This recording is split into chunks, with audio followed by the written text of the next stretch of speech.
Red's Fly Shop, this is Bob. How may I help you today?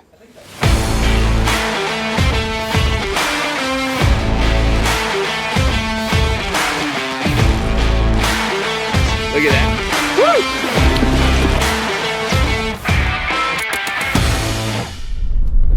Woo! The last day of fishing, day 7, has begun, and I'm heading out with Chris and my man Hector. Say hi, Hector. Hi. How? How? We're heading to the Nirehuao River. It's about an hour drive from the Estancia, so spent yesterday in the Estancia, and now we're gonna head to the next valley over and fish. What are we gonna fish today, Hector? Today we're reaching the lower Nirehuao with bigger water. It have different kind of structure. It have some place with the grass in the bank. They have a couple of riffles, have some fast water, slow water, deep pools. It's different structure have that river, and then we fish a spring creek. We have a spring creek in the same property. Have some nice fish, all browns. Today we're fishing more of the time with grasshopper, small beetles. Grasshopper and small beetles sounds pretty good to me. Yeah. So we'll head over there from the Estancia. Some anglers fished this a couple days ago and did pretty well. So we'll hopefully make the most of our last and final day here at the Estancia Del Zorro. Oh, we've arrived at the Estancia where we're going to fish today on the Nirehuao River. And Hector, what'd you find down there for Senor Chris? I found a brown trout lane right corner close to the bank. I dropped a grasshopper. I saw the trout coming very slow, boom, and take it. And now we go for that well, fish. now the trout's full. He's already ate. No, maybe he's maybe hungry. That fish. All right, so Chris is all set up. We're gonna walk out here and try to get a trout right out of the parking lot here. And the river's gonna look huge right here, but this is just a giant pool. We're gonna hike way upstream and fish on foot all day. So we're just gonna throw some bottles of water and sandwiches in our backpacks, and we're gonna spend the entire day just hiking upstream. But it sounds like Hector found a fish down here at the corner that we're gonna try for first. Got him.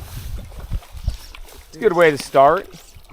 Haven't even left the parking area. In fact, we didn't even take the time to shut the doors on the car, and they've already got one in the net. Hey, great job, guys. Take that, beautiful little brown trout. Great way to start the day on a hopper. Okay, here we go. We're gonna start walking upstream. I'm gonna be fishing primarily just hoppers today. Bridge looks fairly safe. Be fishing primarily hoppers today. Maybe a small beetle, but mostly hoppers. And I'm gonna start with a juicy hopper from Rio. Just over the years, that's been my best hopper in Patagonia. I wouldn't say necessarily back home it's the best, but for whatever reason, the realism of that hopper here just gets bit more, just plain and simple. I think some of it has to do with the fact that these fish are often in fairly flat water. You know, they're not always going to be out in the rapids like they are back home in North America.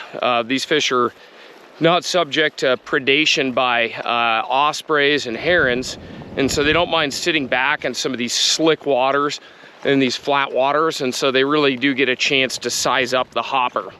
So even though they don't have a lot of fishing pressure, they get a good look at that hopper and that real slick, clear, flat water, and the juicy hopper just seems to get bit. So that's what I'm gonna start with today. I'm still fishing my Sage R8 6-weight and fishing a Rio Gold line in the orange color. And I'm not in love with the Rio Gold line for this type of fishing. I think they're something with a little bit shorter, a little bit heavier head would have been much better in the wind, but the accuracy and distance control of the Rio Gold, I've got no complaints about. It slices through the wind pretty good on a longer line, but making some of these little, 10 to, 30-foot casts would be a little bit easier with Rio Perception or Scientific Anglers Infinity, something just a little bit more buff in the front end there. So I'm gonna hike up several hundred yards before I get started here, and we'll pick up the action. on the head cam today. I don't have any help filming, so it's all gonna be kind of a vlog style or head cam point of view.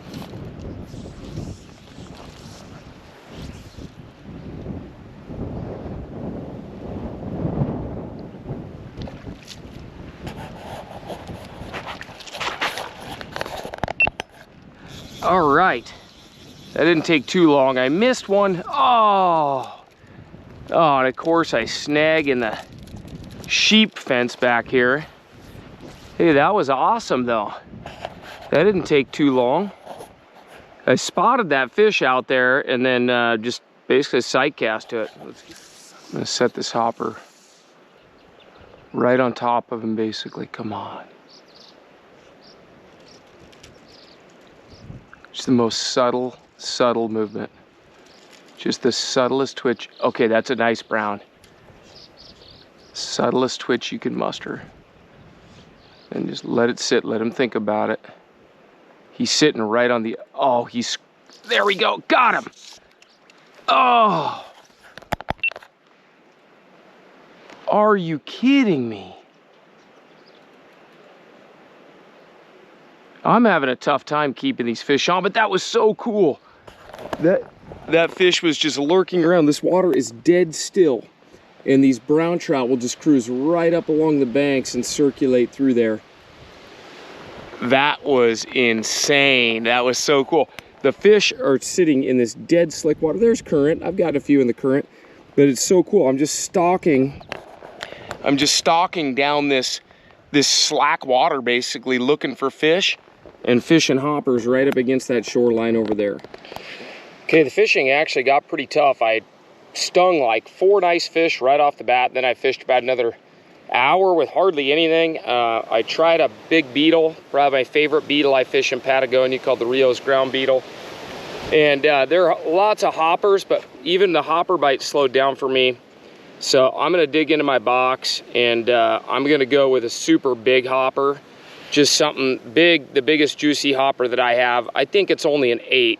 Historically in Patagonia, they don't typically take giant hoppers because there's just so many small ones, but I'm gonna switch up to a much larger hopper and see if I can't get some action going.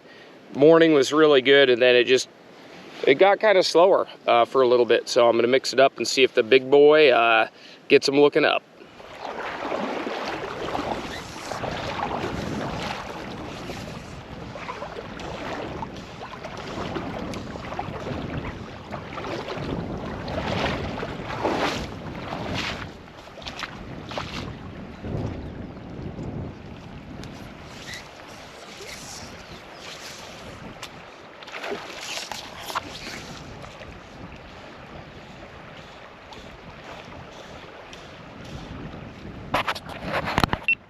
Oh my gosh, that fish just blew up on my hopper.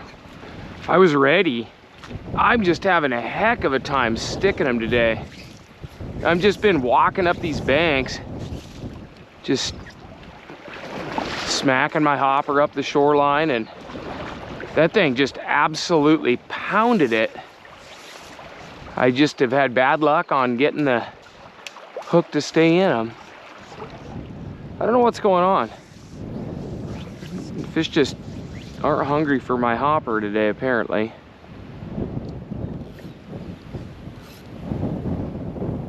Apparently they've had enough hoppers. There's one, got him. That one hadn't had enough hoppers yet. That was great. Finally. And it's a good fish. And a really good fish. Man, that was a long cast. It was right up against that cut bank over there. Yeah, that's an above average size fish for this stream here. That's probably the best fish I've caught on this river. There's a lot of them. Yeah, look at that big old hopper right there. There's a lot of fish on this river, but usually not ones this big. All right, look at that guy. Gorgeous brownie. Caught on that juicy hopper. Doesn't get any better than that. I was just starting to get whiny, and I don't know how much my video picked up, but there was a trout chasing a dragonfly, and the trout jumped like 3 times, just going crazy, and then finally I saw that it was chasing a dragonfly, so I just aimed at the dragonfly. Didn't get that fish, and I was like, well, video's running, I might as well throw a real long cast up against the cut bank. And that juicy hopper was just floating along that cut bank, and whoom. And it was such a long, you might see this on the video, but it was such a long cast, I couldn't even lift to set the hook. I just put my rod in the water and let all that belly of the line just come tight on and set the hook for me. But gosh, it worked out great, and I'm running a little bit bigger hopper. I've had 2 big fish, you know, 18 inches, like that one right there, come up on that juicy hopper. So maybe switching to the big hopper did help a little bit.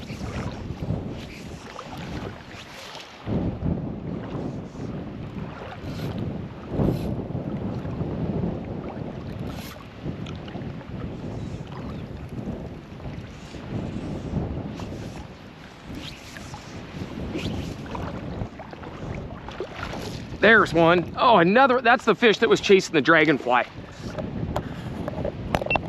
That's the fish that was chasing the dragonfly. Same fish. That last one I caught was against the cut bank, and this is the one that was just leaping out of the water chasing that dragon. Look at this guy. Oh, that's a hot fish. Hopefully you can see those jumps on the camera. That is a hot, fresh, wild brown right there. The bite is picking up, I think. Maybe there was a pressure change or something. All right, beautiful, beautiful brown on the hopper. Gorgeous. Yeah, look at this cut bank right here. Even though I'm not really fishing these cut banks in particular, I feel like these areas, when you see these cut banks, just these slack areas right outside there, they can hold in this dead calm water that you're seeing here, but they've got that for escape and hiding. So my favorite thing on this river is I stand right out in the river. I've got plenty of back casts, so I don't snag my back cast. And then I just love it. It's just such easy wading. No current right here. Just about waist deep, but there's no current, so I can just sneak right up these slow areas and fish along these cut banks, because the rises in the slow water are just like, it's really addictive. It's a hell of a drug, I'll tell you that. You just twitch that bug a little bit just as it's getting up by the grass. A lot of fun, really, really, really enjoyable.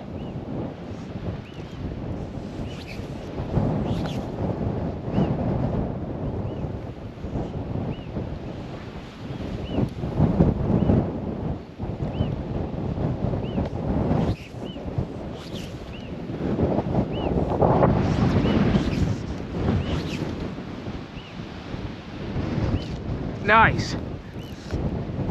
That was sweet. God, casting right into that wind. Right into that wind. It's just starting howling. All right. Slip down here. Nice. Not as big as the last one, but nice brown. Well, I just missed the fish of the day. It ate my big giant hopper. Giant is in like an 8, not super big. Ate it twice about 10 minutes ago, and I just decided to chill out. And in fact, I went and caught a grasshopper just to show you what it looked like next to my reel fly. That might appear earlier in the video, but I was kind of laughing. It took me about 15 minutes to catch a hopper, and all this wind, the hoppers jump and they blow like 20 feet. So it's really hard to catch them, but if anybody was watching me spastically trying to catch that grasshopper, they would have gotten a real good laugh out of that. But I'm gonna go try to get this big fish, and what I'm gonna do is I'm gonna downsize to a little Moorish hopper. This might be as small as a 14. There's hoppers all around me. I don't know if you can see them jumping in the video, but so many hoppers here. But littler is usually better. Most of these hoppers are pretty tiny. I don't really want to use anything less than 2x. So like always with my hoppers, I'm going to tie a little tiny loop knot on there just so that hopefully when that fish bites on that stiff line, the hopper can twist and move and get positioned in its mouth for a nice hook set, because I missed it twice. Great big one. I rarely get a fish on this river to 20 inches, but this one I think is probably a little over that, which is pretty unique, at least from my limited experience here. I don't know, fished here a half dozen times, and I'm essentially unguided right now, so I'm doing all this myself. The guide is with the guest that we have here on this trip, so doing all this self-filming. But I'm gonna throw this little bug in there. I'm gonna throw my head cam back on and see if we can't hook this big one. Okay, I'm up here on this high bank, so if I hook this fish, I'm probably gonna end up having to slide down right there in the mud. But that fish was just right outside that bush right there. And that was a pretty nice landing, and I'm gonna try to be kind of slow on the hook set. I think I've been setting a little bit too fast, but that fish was right in there. Oh, come on. It's been 10 or 15 minutes since he swiped at my fly. So hopefully he's well rested. Just giving it a little tiny twitches. And I think with the hoppers, if you can twitch them toward the bank, that works best. Well, I'm starting to see some fish feed on what look like caddis up there. And there's several fish rising. The biggest one looks like it's over by the bank, but there's a pretty nice one behind the log jam right there. And I'm just gonna take a parachute caddis, nothing fancy, just parachute caddis, and I'm gonna go up there and I'm gonna try to sight cast. Oh, that's a big one right over along the shoreline. So anyway, I'm gonna sneak up and a little closer, figure out where the biggest one is, and I think it's over on the far bank, and I'll try for that fish first.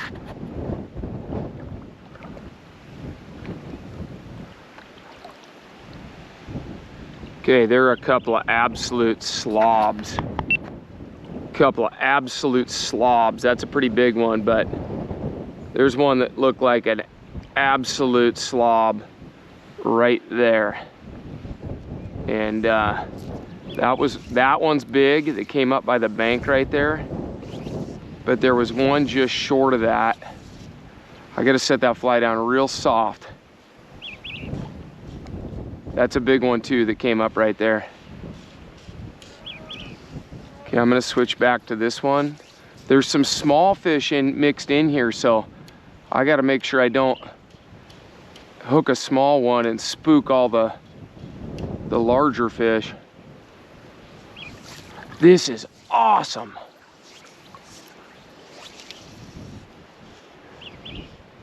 Oh, maybe not the best cast there. Just let it go through. Don't try to pick it up and redo anything. Okay, that's a pretty good one right there along the bank, but the biggest one is up there. I'm gonna keep sneaking. Let's try one more. That one fell out of the grass. Not sure that's how mayflies emerge, but we're gonna give it a try anyways.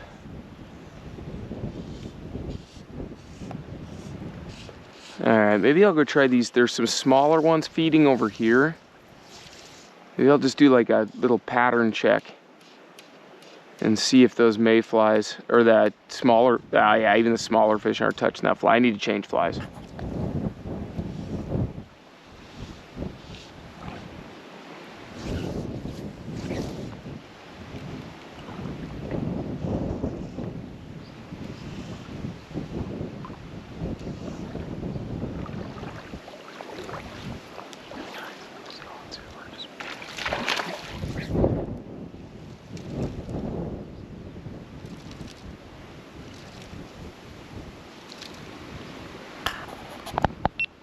Oh my gosh.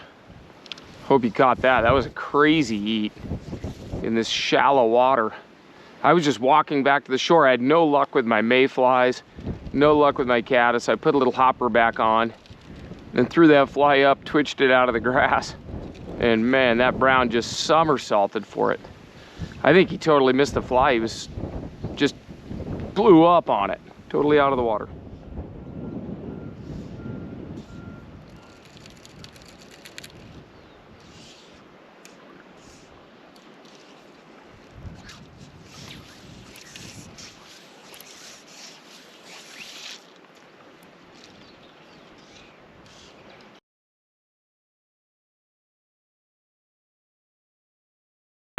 Yes. Great. Oh, that was so cool. All right. I'm just walking up this slow water, and I've changed back and forth and changed my flies several times, and no luck on the mayflies. And finally I just switched back to hoppers, and that was just the most gentle rise. I had to wait and wait and wait, and I think I've been setting the hook too fast. Oh yeah, I think I've been setting the hook too fast. I think I'm reeling him in too quick. I don't think he's completely done yet. Gorgeous. On the juicy hopper again. What a nice little trout. Sweet. Hi everyone, I hope you've enjoyed watching this Patagonia Day by Day series. I didn't have an on-river outro for day 7. It was just lost track of time, was having too much fun fishing. Well, I hope you've enjoyed the series. If this is a trip that you're interested in doing, just know I've done this trip many times with a group at Cinco Rios Lodge and the Estancia Del Zorro. They share the same ownership, and doing that 2-lodge combo trip like I've always done is a seamless transition between 2 lodges, and you're going to be exposed to a massive amount of fisheries, as you've seen if you've watched the prior days of the trip, from beautiful lakes to mountainous freestone rivers to spring creeks to slower meandering rivers that you saw on day 7. The diversity of fisheries is just mind-blowing. My wife and I have done this trip together. It's unbelievably comfortable as far as accommodations, quality of service, and food. It's an all-around wonderful trip. We host, personally, at Reds, multiple weeks per year at these lodges. So if you'd like to join a hosted group where you have boots on the ground and a liaison who is helping coordinate various fisheries and guide rotations and things like that, join a hosted trip with Reds. We would love to be there with you, enjoying all those same highs that we've experienced in the past. So as always, thank you for watching. If you're not currently subscribed, please do so. And if you haven't seen the other 6 days in the series, check out the channel. Go back, watch the other 6 days where we do all sorts of other wonderful adventures. Again, thanks for watching, and trip information is in the video description.